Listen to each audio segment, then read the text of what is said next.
එදිනෙදා ඔබේ මුළු සිරුරටම රැකවරණයක්. සුදේශී කොඹ සබන්. ලෙන්ගතුකම වැඩි කරගන්න ලව්ජු රුපියල් 50 අඩු කළා. මාමේ එන්න අපිට එකක් බොමු.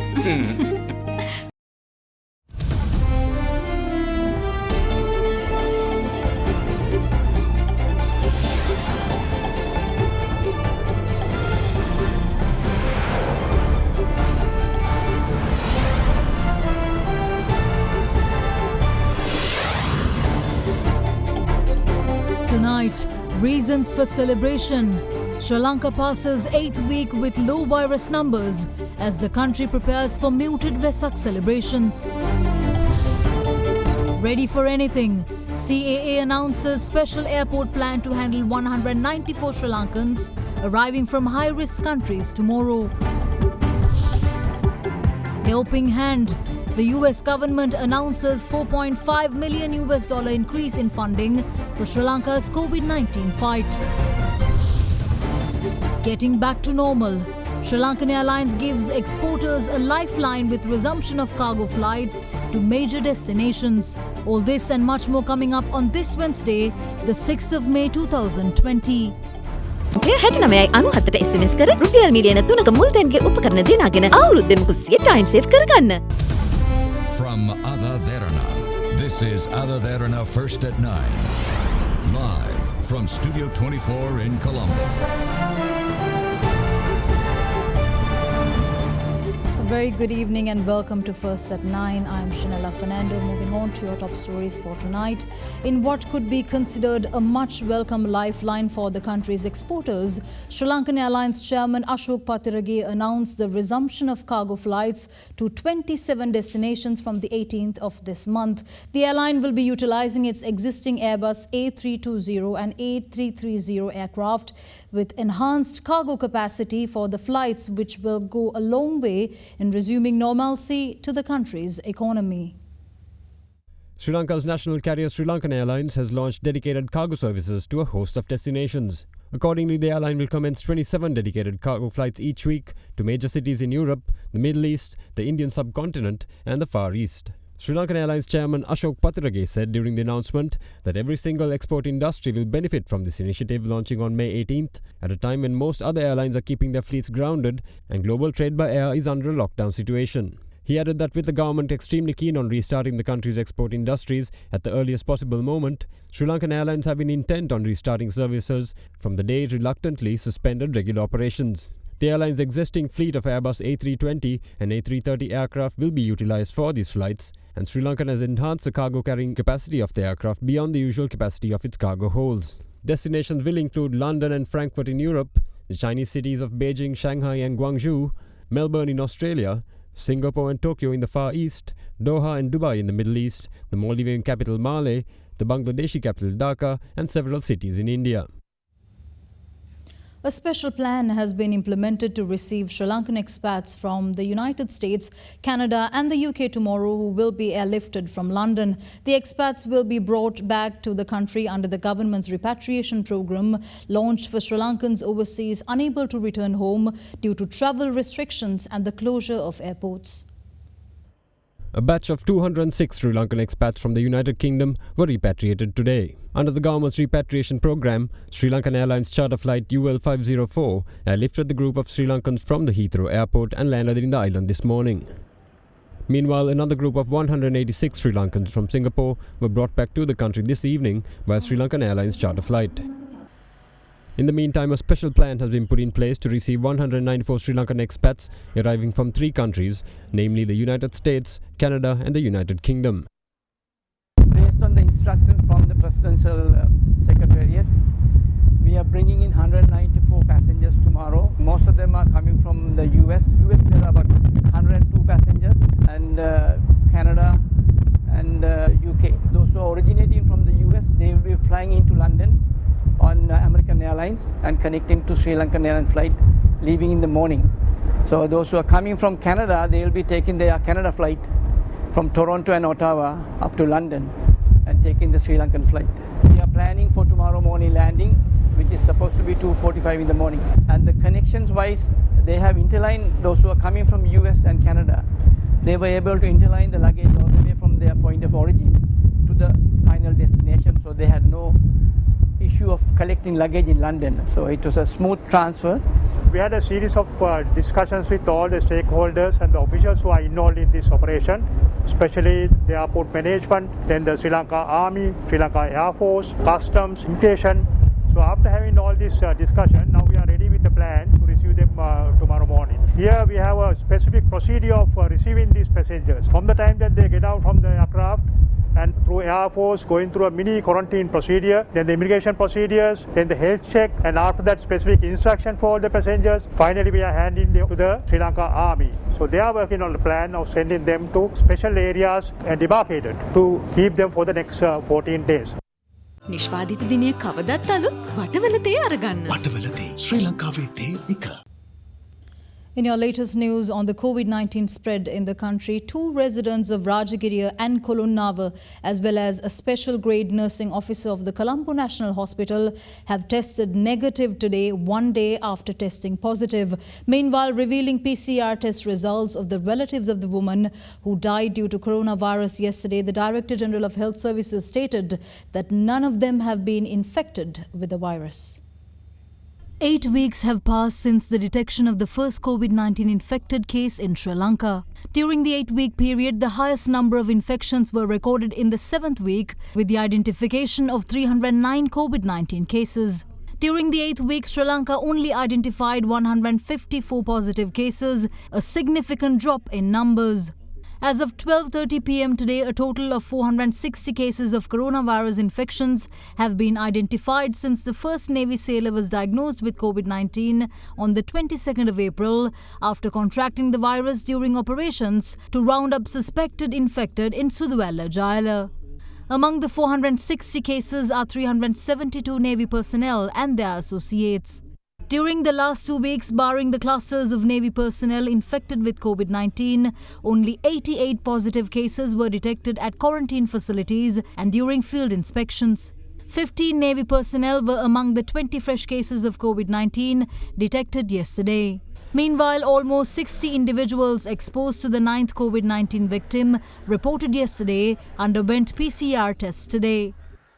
The relatives of the deceased patient underwent PCR tests yesterday and the results confirmed that none of them were infected with the virus. Health authorities are yet to ascertain as to how the deceased woman contracted the virus.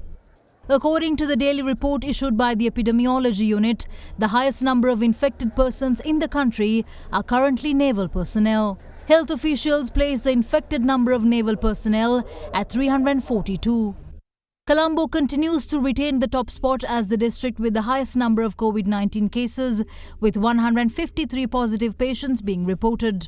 In the high-risk zones of Kalutara, 34 cases have been reported, while in Gampaha and Putlam, 35 cases each were detected. Except from the Navy, 11 infected cases have been detected from other arms of the country's military.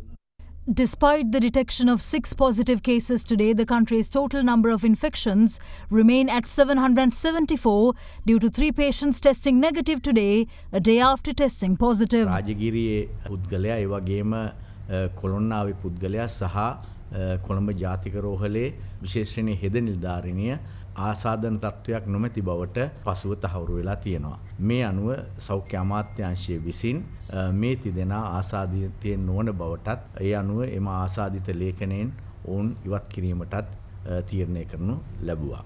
Among the total number of cases, however, are 545 active cases. So far, 9 people have succumbed to the virus in the country. Meanwhile, 10 more patients returned home after full recoveries, increasing the number of recoveries to 223. With 10 naval personnel from the Valisara Naval Base being among the recovered, 12 Navy personnel have so far been discharged from hospitals. A further 153 people are currently under medical observation.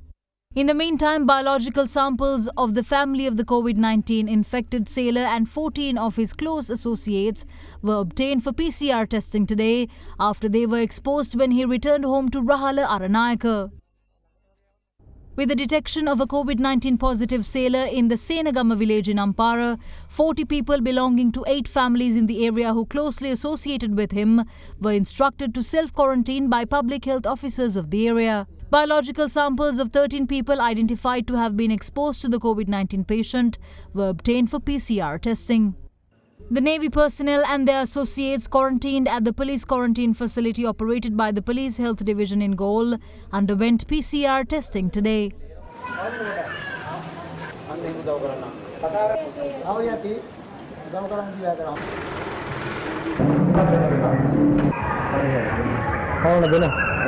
In the meantime, 27 residents of Bandaranaike Mawatha in Colombo returned home this morning after undergoing a 14-day quarantine process at the Kandakadu facility.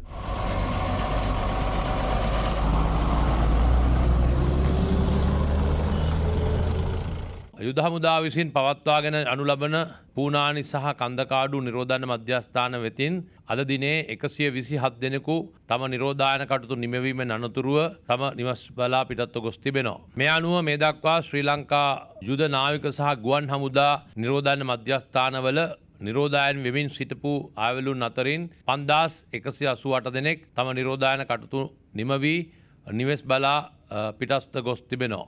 අද දිනේ වන විට ත්‍රිවිධ හමුදා විසින් පවත්වාගෙන යනු ලබන නිරෝධායන මධ්‍යස්ථාන 39ක් තුල 4819 දෙනෙකු තවදුරටත් නිරෝධායන වෙමින් පවතිනවා. සියලුම විරෝධාර රණවිරුවන් කඳවුරු වලට කැඳවලා තිබෙන හින්දා ඒ ආකාරයෙන් ආසාදයෙන් ලක්වෙන අයවලුන් ආසාදයෙන් ලක්වෙනු ලබන්නේ කඳුරක් තුලදී පමණ බවත් අපි සඳහන් කළ යුතු තිබෙනවා. හෙට සිට ශ්‍රී ලංකා පුරාවට ඇඳිරි නීතිය ක්‍රියාත්මක වන බැවින් මෙම වසරේ වෙසක් උත්සවය නිරෝධායන ඇඳිරි නීතියක් පවත්වන කාල සීමාවක් බැවින් රජය විසින් ලබා දී ඇති උපදෙස් සෞඛ්‍ය ක්ෂේත්‍රයේ විශේෂඥවරුන් ලබා දී ඇති උපදෙස් අනුව විශේෂයෙන්ම නිවෙස්වලට වෙයි ශාරීරික දුරස්ථභාවයන් රැකගනිමින් ප්‍රතිපත්ති පූජාවන්හි නිරත වන්නේ ලෙස ඉතාමත්ම කාරුණිකව ශ්‍රී ලංකා වාසී ජනතාවගෙන් ඉල්ලා සිටිනු ලබනවා.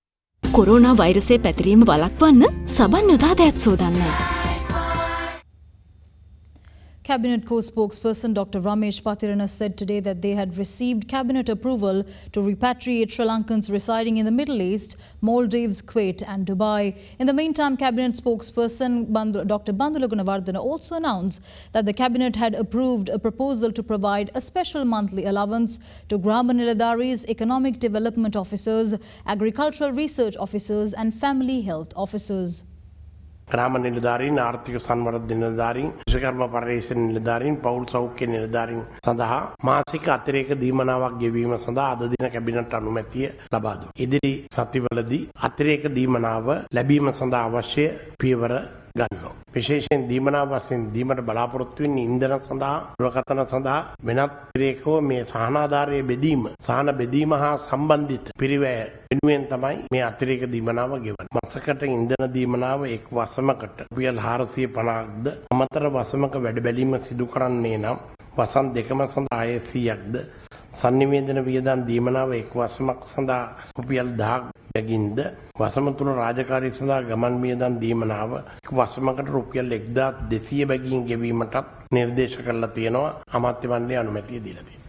ඉදිරි දින කිහිපය තුළ මාලදිවයින කුවේට් සහ ඩුබායි ඇතුළු රාජ්‍යවල දැනට ලංකාවට බලාපොරොත්තු වෙන සිටින පිරිස් ලංකාවට ගෙන්වා ගැනීමට අවශ්‍ය පහසුකම් සැලසෙනවා. කුවේට් රාජ්‍යයේ වීසා කාල සීමාව ඉක්මවා ගොස් දැනට ලංකාවට පැමිණ බලාපොරොත්තු වෙන සිටින ශ්‍රී ලාංකික ශ්‍රමිකයන් පිරිසකට නොමිලේ ගුවන් පහසුකම් ලබා දෙන්නටත් පෞද්ගලික පරිත්‍යාගශීලී ඉදිරිපත් වෙලා තිබෙනවා. ඒ බවත් අපි තාම සතුටින් සඳහන් කරන ගමන් ඉදිරි දින කිහිපය තුළදී මැද පෙරදිග කලාපයෙන් මෙරටට පැමිණීමට බලාපොරොත්තු වෙන සිටින සියලු දෙනාම සුරක්ෂිතව මෙරටට ගෙන්වා ගැනීමටත් ඔවුන්ට රජය මගින් නිරෝධායන පහසුකම් සපයා දීමටත් රජය බලාපොරොත්තු වෙනවා. ඒ සඳහා අවශ්‍ය කැබිනට් අනුමැතිය අද ලැබුණා. කලසනේ සඳහා මේ ඉන්ද්‍රනීති ඉවත් කරන්න පුළුවන් වෙයි. මරණ සංඛ්‍යාව අපිට වඩා කීප ගුණයකින් වර්ධනය වෙලා තියෙන රටවල ආර්ථිකය පිළිබඳ සීමා ලිහිල් කරමින් පවතින ජාත්‍යන්තර වටපිටාවක් තුල තමයි අපි මේ ලිහිල්කරණය කිරීමට බලාපොරොත්තු වෙන්නේ. ඉන්ද්‍රනීතිය සඳහා 11 වෙනිදා ඉවත් කරයි කියලා බලාපොරොත්තුවක් තියාගන්න පුළුවන්. බලාපොරොත්තුවක් තිබෙනවා. විශාල ලෙස නරක තත්ත්වයටපත් වුනේ නැත්නම් වෙසක් දවස්වල ත්‍රිවිධ රත්නේ 90 භෝග්‍ය බිය දුර වෙලා ගියොත් නිසක වශයෙන් 11 වෙනිදාට ඉන්ද්‍රනීති තත්ත්වය ඉවත් වෙනවා. A second fundamental rights petition has been filed in the Supreme Court challenging the dissolution of Parliament by the President on the 2nd of March and the decision of the Election Commission to reschedule the elections to 20th June. This time around, the petition filed by Centre for Policy Alternatives Executive Director Pakisoti Saravanamuttu argues that a free and fair election cannot be held due to the outbreak of the COVID-19 virus, and hence it is a violation of people's right to vote freely. Yesterday, the Supreme Court ordered that a fundamental rights petition filed by lawyer Charita Gunaratna against the holding of elections next month is to be heard on the 11th of this month. Following that, a second fundamental rights petition has been filed in the Supreme Court seeking to stop the holding of the parliamentary elections on 20th June. This time, the petition has been filed by Executive Director of the Centre for Policy Alternatives, Dr. Pakisoti Saravanamuttu, who claims that the Election Commission's decision is unconstitutional. The Attorney General, the members of the Election Commission, the Secretary to the President, and several others have been named as respondents.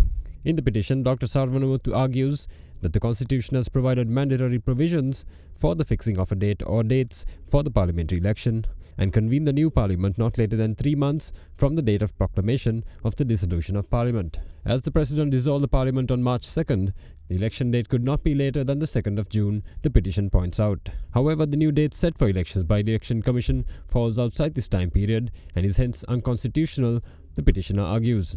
In addition, the petitioner has stressed that a free and fair election cannot be held due to the local outbreak of COVID-19, adding that it is a violation of people's right to vote freely. The petitioner accordingly seeks the Supreme Court to rule that the Election Commission's decision to hold the general election on June 20th is unconstitutional and deliver a verdict to invalidate the holding of polls on June 20th. The United States government has announced a further $4.5 million in funding towards Sri Lanka's COVID-19 fight. With this increase, total US spending in Sri Lanka comes to $5.4 million that will be spent through the United States Agency for International Development to fund projects ranging from increasing social services, strengthening SMEs, and aid the government in preparing vital laboratory and investigative abilities to track the virus's spread. The United States government has decided to commit an additional $4.5 million to help Sri Lanka's fight against COVID-19. The Embassy of the United States in Sri Lanka announced this increase today, noting that this brings the total US contribution to $5.8 million and will be channeled through the United States Agency for International Development. US Ambassador Alina B. Teplitz says that the assistance continues the long tradition of support for Sri Lanka's security and sovereignty, adding that over the past 20 years, US assistance in Sri Lanka has totaled more than $1 billion, including $26 million for health. The funding will include $2 million to increase social services for areas and populations most impacted by the crisis and support to build social cohesion. Another $2 million will strengthen small and medium enterprises and increase women's economic participation, while another $950,000 has been set aside for the provision of humanitarian assistance that will support vulnerable people during the pandemic crisis. This new assistance builds on the $1.3 million in health assistance the US Embassy announced on April 9th, which aims to help the government prepare laboratory systems, activate case finding and event-based surveillance, and support technical experts for response and preparedness. US assistance is also enabling Sri Lanka to conduct communications more effectively about the risk of infection and prevent and control infectious diseases in health facilities. With the Vesak festival set to be held tomorrow, celebrations have been completely hindered by the prevailing global pandemic. Last year, 2 Vesak celebrations were mooted due to the Easter Sunday attacks, but this time around, the effect on the public is all the more severe as a larger threat still remains in the COVID-19 virus. Health authorities as well as the Mahasangha have instructed the public to engage in religious observances at home while adhering to safety protocols. Vesak commemorates the birth, the enlightenment and the Mahaparinibbana of Lord Buddha at the age of 80. The country's Vesak Day celebrations were toned down last year as the country mourned the loss of over 250 people, victims of the Easter attacks. This time, however, celebrations have been completely hampered due to the prevailing global pandemic. The state Vesak Day celebration was held at Temple Trees this morning in accordance with the instructions of the Ministry of Health. The ceremony was presided over by the Deputy Chief Prelate of the Malwatha chapter, Venerable Niyangoda Vijitha Siritera. COVID-19 වසංගතය ධර්මය තේරුම් ගන්න ලෝක ස්වභාවය තේරුම් ගන්න පිටුවහලක් කරගන්න ඕන කියලායි මා විශ්වාස කරන්නේ. ලෝකේ මොනතරම් බලවතුන් වුණත් ලෝක ස්වභාවය වෙනස් කරන්න බෑ. ලෝකයේ බලවත්ම රටවල රාජ්‍ය නායකින්ටත් වසංගතයෙන් ගැලවෙන්න බැරි වෙලා තියෙනවා. අද ලෝක ස්වභාවය ඉස්සරහා අසරණ වෙන්න වෙලා තියෙනවා. මේ ධර්මතාවය ලෝකයට තේරුම් කරලා දෙන එක තමයි මේ වෙසක් සමයේ අපට කරන්න පුළුවන් හොඳම පූජාව කියලා මම විශ්වාස කරනවා. Meanwhile, police headquarters has informed the public to avoid organizing dansalas and pandals in view of the Vesak full moon Poya day tomorrow. In the meantime, the Maha Sangha have requested the public to observe Vesak in a meaningful manner while confining themselves to their homes and giving priority to religious observances. Minister of Health and Indigenous Medicine Pavitra Vanyarachi states that members of the public shoulder the larger part of the responsibility in ensuring that the COVID-19 virus does not spread after the curfew is lifted. The minister made these remarks in response to media questions as to the stability of the lifting of curfew on the 11th of May. Except for the designated high-risk zones of Colombo, Gampha, Kalutara and Puttalam, the curfew was lifted for 21 districts at 5 a.m. today. The curfew will stay in effect across the island until 5 a.m. on the 11th of May after the imposition of the curfew at 8 p.m. today. මගේ පණිවිඩය නම් අපි Covid ආසාදිතයෙක් නොවී ජීවත් වීමට තවදුරටත් කටයුතු කළ යුතුව තිබෙනවා. සමාජයෙන් හැකි පමණ මේ කියන විදියට මේ තුරන් කරලා තිබෙනවා. කෙසේ වුණත් අපේ රටේ යුද්ධයක් තියදී බෝම්බකරුවෙක් ඉන්නවා වගේ කියලා හිතාගෙන යම්කිසි ආකාරයෙන් හිතාගෙන කටයුතු කළොත් හොඳයි. ඒක පළවෙනි සතියේ විතර යද්දී අපිට තේරුම් ගන්න පුළුවන් වෙයි කොහොමද කොවිඩ් සහ අපි හැසිරෙන ක්‍රමය අනුව යන්නේ කියලා. ඉතින් ඒක අනුව රජයේ විසින් සෞඛ්‍ය ක්ෂේත්‍ර විසින් ලබා දුන් උපදෙස් අනුව 11 වෙනිදා සිට වැඩ කරන්න සූදානමින් කටයුතු කරන්න කියන එක මේ අවස්ථාවේදී සඳහන් කරන්න කැමතියි. Meanwhile, responding to questions raised by journalists as to whether the decision to lift the curfew on the 11th of May is recommended, Minister of Health and Indigenous Medicine Pavitra Vanyarachi said that remains in the hands of the people to act responsibly. 11 වෙනිදා මේ lockdown එක ඉවත් කිරීම සම්බන්ධව ඔබතුමී අදහස මොකක්ද මේ? ක්‍රියාත්මක කරන්න පුළුවන් වේද මේ තියෙන තත්ත්වෙත් එක්ක? ලංකාවේ ඇදිරි නීතිය අයින් කරන්න කටයුතු කරගෙන යනකොට ජනතාව සෞඛ්‍ය උපදෙස් පිළිපැද්දොත් අපට සෑහෙන මේ රෝගය මර්ධනය කර ගැනීමට හැකියාවක් තිබෙයි කියලා. හැබැයි සමහර තැන්වල ජනතාව උපදෙස් පිළිපැද්දෙන්නේ නැහැ. ඒ කියපු දෙයක තමයි අපි දිගින් දිගටම කිව්වේ. සමහර තැන්වල ලෙඩ රෝගය හංගගෙන ඉඳලා අන්තිමට ඇවිල්ලා ලොකු පිරිසකට බෝ වුණා සුදු වැල්ල තත්ත්වය වගේ දේවල්. ඒ ජනතාවගේ අතේ තියෙන විශාල වගකීමක් මේ රෝගය මර්ධනය කර ගැනීම සඳහා. ඔබතුමී සඳහන් කරන ආකාරයට මේ කාරණාත් එක්ක මැතිවරණයකට යාම යම්කිසි ආකාරයක අවදානම්කාරී තත්ත්වයක් නේද? ලෝකේ බොහෝ රටවල් වලට වඩා මේ රෝගය මර්ධනය කර ගැනීම අතින් ශ්‍රී ලංකාව ඉතා ඉහළ තැනක ඉන්නවා. ඒ තත්ත්වයත් එක්ක ජනතාවගේ සහයෝගයත් එක්ක මැතිවරණය තියන්න ඉඩකඩකුත් තියෙනවා. අපිට මැතිවරණය කලබලයක් නෙමෙයි අපිට තියෙන්නේ. අපිට තියෙන්නේ මේ රටේ ආර්ථිකය නැගිටවීමේ වගකීම. ඉතින් ආර්ථිකය සම්පූර්ණයෙන් වහලා දාලා රටක් යන්නේ කොහොමද? ඒකයි අපිට තියෙන ප්‍රශ්නේ. In the meantime, nearly 100 motorists were stopped at the Dulangoda police roadblock in Kalutara today. All those travelling without permits were taken to the Dulangoda police station, warned and later released. Meanwhile, the Hatton Magistrates Court ordered the release of Samagi Janabalavegia candidate Sasanka Sampat Sanjeeva of the Kandy district and 7 of his supporters on a personal surety of ₹100,000 after they were remanded for gambling at a hotel in Girigathena in violation of curfew regulations. The magistrate also noted that prison officers had informed the court that all the suspects were subjected to PCR tests and that there was no need for them to be quarantined once again as they had not tested positive for the virus. Meanwhile, the police took a representative of the Sri Lanka Podujana Peramuna and chairman of Takurasi Pradesh Sabha Munidasa Gamage and 5 others into custody for visiting Adams Peak in violation of curfew regulations. After being produced before the Hatton Magistrates Court today, the suspects were ordered to be released on police bail after paying a fine of ₹1,600. Meanwhile, the Manning Market Trade Association said that the market will be closed for 4 days from tomorrow and will be reopened on May 11th. In the meantime, the second phase of distributing the government allowance of ₹5,000 for members of the public facing financial hardships is currently underway. Accordingly, officials took measures to distribute the allowance to people of Nochiagama and those in Nallurua in Panadura. We'll return after this short commercial break. Stay tuned.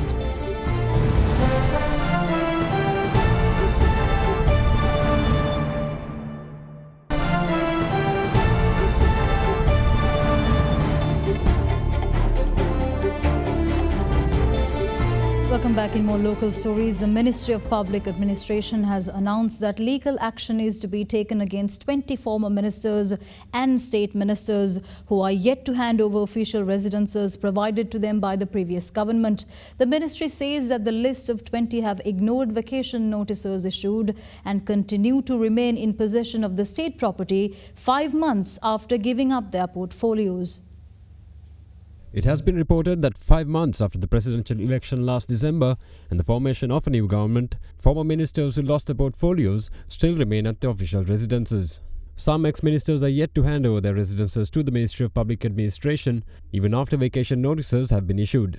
These include residences at Bauda Lokamawata, which are currently home to former ministers Rauf Hakim and Ravindra Samaravira. Further, residences at Capitol Mawata provided to former ministers Abdul Halim, Chandrani Bandara, Lakshman Seniratna, Amir Ali and Faiza Mustafa are yet to be handed over as well. In addition, the handing over of residences provided to former state ministers Edward Gunasekara and Nalin Bandara, located at Hector Kubakadu Mawata, too remain pending. The Ministry of Public Administration says that the same situation exists with the Vijay Ramamata Colombo 7 residences of ex-ministers T.B. Ekanayaka and Chandimavira Kodi, as well as the Skelton Road residence of ex-State Minister J.C. Alavatuvala.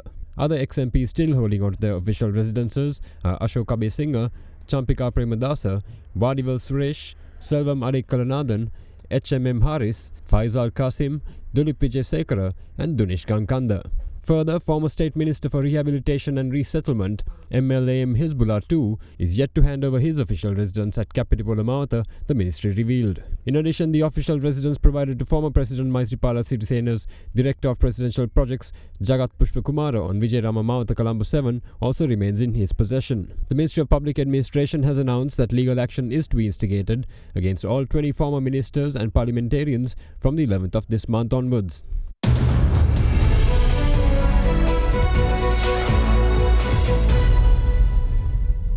In your business news, Fitch Ratings has announced yet another issuer default rating downgrade, this time for 3 major state banks, the Bank of Ceylon, the National Savings Bank and DFCC Bank PLC. The downgrade from B to B negative with a negative outlook comes in the backdrop of the country's sovereign rating also being downgraded. Fitch Ratings has downgraded issuer default ratings of 3 Sri Lankan state banks. Hence, the Bank of Ceylon, National Savings Bank and DFCC Bank have all been handed B negative ratings, down from their previous B ratings. The downgrade comes in the wake of a downgrade of the Sri Lankan sovereign rating, also from B to B negative. Fitch also revised down its assessment of the bank's operating environment, both of which reflect the escalating impact of the coronavirus pandemic on the country's economy. Fitch also maintained a negative outlook on the bank's ratings, as it believes the sovereign's credit profile could constrain their ratings and to reflect the pandemic's effect on the bank's intrinsic profiles. The ratings agency also expects the Sri Lankan economy to contract by 1% this year, from 2.3% growth last year. It adds that it also sees Sri Lankan banks' risk persisting despite regulatory measures and a host of concessions for businesses and individuals, including the banking sector. Fitch also expects banks' financial profiles to come under stress from increased operating environment challenges, with key credit metrics likely to be weaker than previous expectations. This led Fitch to revise its outlook for Sri Lanka's banking sector to negative in March 2020. Fitch expects the accumulation of potential credit stress, even though the banks are likely to report a lower stock of non-performing and Stage 3 loans in the near term than might otherwise have been the case due to relief measures. Further, it expects a spike in the impaired loan ratio for the Fitch-rated banks, excluding NSB, to just over 13% in 2021, from 9.4% at end 2019, once these relief measures are lifted. Fitch says that it also expects banks' earning and profitability to come under pressure from continued slow loan growth, narrow net interest margins due to low interest rates, reduced non-interest income and higher credit costs. The Sri Lanka Ports Authority has introduced a new procedure for MCC and LCL delivery of cargo to curb any delays that may occur in their operations during the COVID-19 period. The new arrangements were enacted with effect from yesterday through the Logistics Division of the SLPA. Accordingly, all MCC and LCL requests are now required to be sent in accordance with the new formats of procedure to the duty officer of SLPA, who could be contacted via 071-868-8361, minimum of 1 day prior to the expected date of delivery or loading operations. Through the new process, the Ports Authority guarantees the delivery of cargo on the date of request without delay and urges all relevant parties to comply with the new process. The formats of procedure for the delivery of MCC and LCL cargo can be downloaded from the SLPA website www.slpa.lk. Any complaints in this regard can be communicated through the Ports Authority Chief Manager Logistics on 071-536-2339 or the Senior Manager Logistics on 077-062-5835. More news on the other side of this break. Stay tuned.